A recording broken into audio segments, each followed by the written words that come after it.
the best way to organize my content calendar?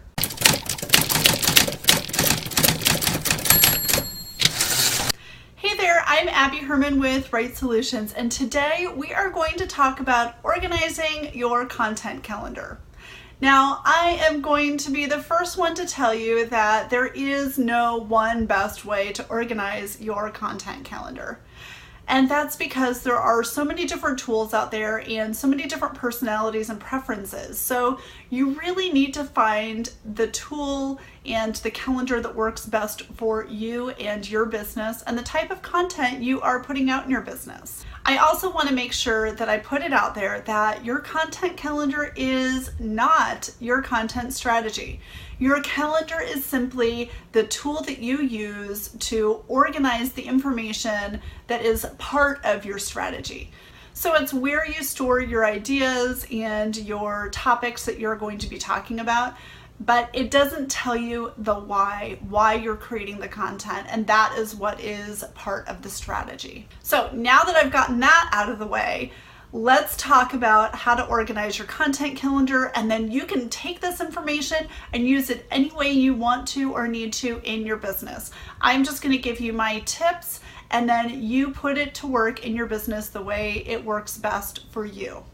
Let's talk about tools first. So there's lots of different tools that you can use to organize your content calendar.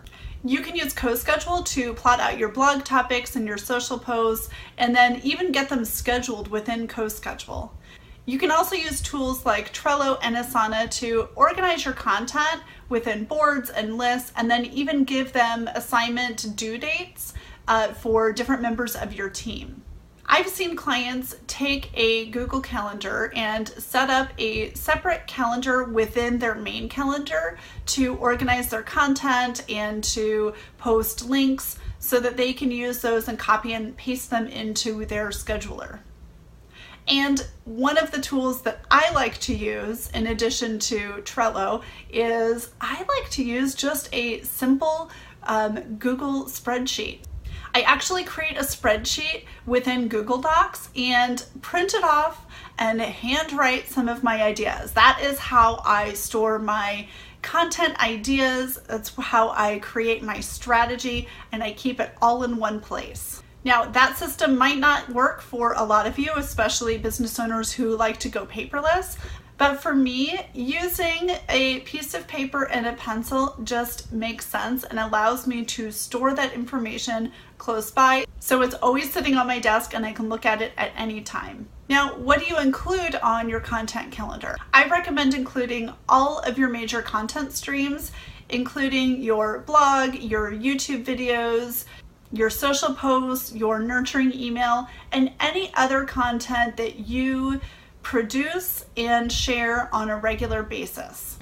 If it is something that you like to curate on the spot, then that's probably not something that you want to include on your content calendar, but you can include some general ideas of types of content that you want to include and that you want to make sure that you curate and post on the spot. Within your content calendar, you need to have a space for the system for creating each piece of content and also for marking each piece of content complete and ready to load or that's already loaded. Going back to my piece of paper that I use, that is my way of keeping track of my content. I actually just take a highlighter and I mark it off when the content is complete and loaded and ready to go. And I use a different system for assigning the loading of each piece of content to my virtual assistant. But because I'm the one who creates all of the content in my business, that is what makes sense for me to use.